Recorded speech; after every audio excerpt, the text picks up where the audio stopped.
السلام عليكم ورحمة الله وبركاته. الحمد لله وكفى وسلام على عباده الذين اصطفى. أما بعد, সম্মানিত দিনী ভাই ও বোনেরা, আপনারা সকলেই কেমন আছেন? আশা করি আল্লাহ সুবহানাহু ওয়া তাআলার রহমতে সকলেই ভালো আছেন। আমিও আল্লাহ সুবহানাহু ওয়া তাআলার রহমতে খুবই ভালো আছি, আলহামদুলিল্লাহ। সম্মানিত দিনী ভাই বোনেরা, আপনাদের মাঝে লাইভে চলে আসলাম একটি গুরুত্বপূর্ণ বিষয় নিয়ে। আজকের বিষয়টি হইতেছে বাড়ি বন্ধ করার পদ্ধতি। অনেকের প্রয়োজন হয় বাড়ি বন্ধ করা, অভিযোগ থাকে অমুকে আমার বাড়ির উপরে জাদুটোনা করে, অমুকে জিন চালান করে, এই সেই অভিযোগগুলো থাকে। এজন্য আমি আপনি যদি চাই আমাদের বাড়িটা সম্পূর্ণ নিরাপদে রাখতে, তাহলে এই পদ্ধতিতে আমি আপনি বাড়িটাকে বন্ধ করে রাখতে পারি।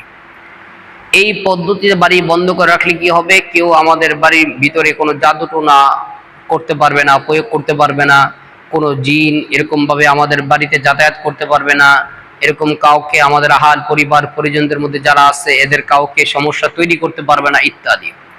তাহলে যাদের বাড়ি বন্ধ করার প্রয়োজন, আমরা এইভাবে বাড়িটা বন্ধ করব। অনেকগুলো পদ্ধতি আছে, তার মধ্য থেকে সবচেয়ে সহজ পদ্ধতিটা আজকে আপনাদের মাঝে শেয়ার করব, আলোচনা করব ইনশাআল্লাহ। এই জন্য প্রথম আপনার প্রয়োজন হবে চারটা পেরেক নেবেন, মোটামুটি 3 ইঞ্চি বা 4 ইঞ্চি এরকম সাইজের চারটা পেরেক নেবেন। পেরেক হলো লোহার, এই যে আমরা ঘর তৈরি করি কাঠের মধ্যে যে লাগাই, এক এক জায়গায় এক এক ভাষায় চিনে। তো আমাদের ঢাকার ভাষা হইতেছে এটাকে আমরা তারকাটা বলি অথবা পেরেক বলি। তো প্রথমে চারটা বড় বড় পেরেক নেবেন অথবা তারকাটা নেবেন। নেওয়ার পরে প্রথমে কয়েকবার ইস্তেগফার পাঠ করবেন ওযুর সহিত। আস্তাগফিরুল্লাহ আস্তাগফিরুল্লাহাল্লাযী লা ইলাহা ইল্লা হুয়াল হাইয়ুল কাইয়্যুম ওয়া আতুবু ইলাইহি লা হাওলা ওয়ালা কুওয়াতা ইল্লা বিল্লাহিল আলিয়্যিল আযীম। এভাবে কয়েকবার ইস্তেগফার পাঠ করবেন। এরপর কয়েকবার দুরূদ শরীফ পাঠ করবেন। এরপর সূরাতুত তারিক, 30 নম্বর পারা একটি সূরা, সূরাতুত তারিক। এই সূরার শেষের আয়াতে কারিমা, শেষের দুইটা আয়াত, বিসমিল্লাহির রহমানির রহিম ইন্নাহুম ইয়াকিদুনা কাইদান ওয়া আকিদু কাইদা ফামাহিল কাফিরিনা আমহিলহুম রুয়াইদা। 25 বার পাঠ করবেন। এইভাবে 25 বার পাঠ করা হয়ে গেলে ওই যে চারটা পেরেক নিয়েছেন একটার মধ্যে ফু দিবেন, ওটা রেখে দিবেন। আবারও 25 বার পাঠ করবেন, আবার আরেকটা পেরেক নিয়ে ফু দিবেন, রেখে দিবেন। আবারও 25 বার পাঠ করবেন, আরেকটা পেরেক নেবেন, ফু দিবেন, রেখে দিবেন। এইভাবে চারোটার মধ্যেই 25 বার করে পাঠ করে ফু দিবেন। এরপরে চারোটা একত্রিত নেবেন।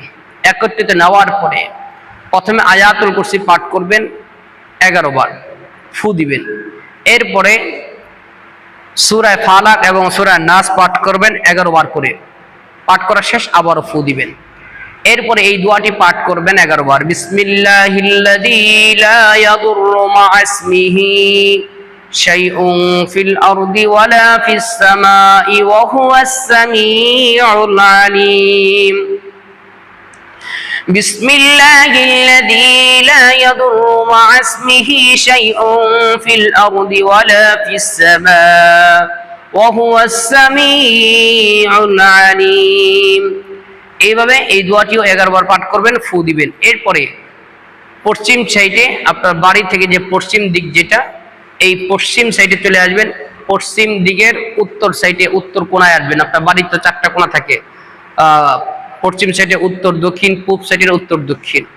তাহলে প্রথমে আপনি পশ্চিম সাইডের উত্তরে চলে আসবেন। উত্তরে আসার পরে দাঁড়িয়ে কিবলামুখী হয়ে দাঁড়িয়ে আজান দিবেন, একবার আজান দিবেন। এরপরে ওই একটা পেরেক ওই কোণার মধ্যে পুঁতে রাখবেন। আবার এরকম ভাবে দক্ষিণ সাইডে চলে আসবেন, আজান দিবেন, একটা পেরেক পুঁতে রাখবেন। আবার পূব সাইডে উত্তরে চলে যাবেন, আজান দিবেন, একটা পেরেক পুঁতে রাখবেন। দক্ষিণ সাইডে চলে যাবেন, আজান দিবেন, একটা পেরেক পুঁতে রাখবেন। এইভাবে 4 কোণায় 4টা। ইনশাআল্লাহ এই পদ্ধতিতে আপনি আপনার বাড়িটাকে বন্ধ করতে পারেন। এটা সবচেয়ে সহজ পদ্ধতি, এর চেয়ে আর সহজ কোনো পদ্ধতি হয় না। এটাই সবচেয়ে আমার জানার মধ্যে এটাই সবচেয়ে সহজ পদ্ধতি। এটা যদিও সহজ, কিন্তু এটার কার্যকারিতা, এটার ফলাফল অনেক বেশি। এই জন্য এই পদ্ধতিতে আমরা আমাদের বাড়িটা বন্ধ করব। এই ভিডিও, এই পদ্ধতি, এই আমলগুলো আমরা অন্যের নিকট পৌঁছায় দিব, যাতে তারাও সহজে আমলগুলো করতে পারে। আল্লাহ সুবহানাহু ওয়া তাআলা আমাদের সকলকে যে কোনো সমস্যার সম্মুখীন হলে কোরআনে আমল করার তৌফিক দান করুক। আমিন। আসসালামু আলাইকুম ওয়া রাহমাতুল্লাহি ওয়া বারাকাতুহু।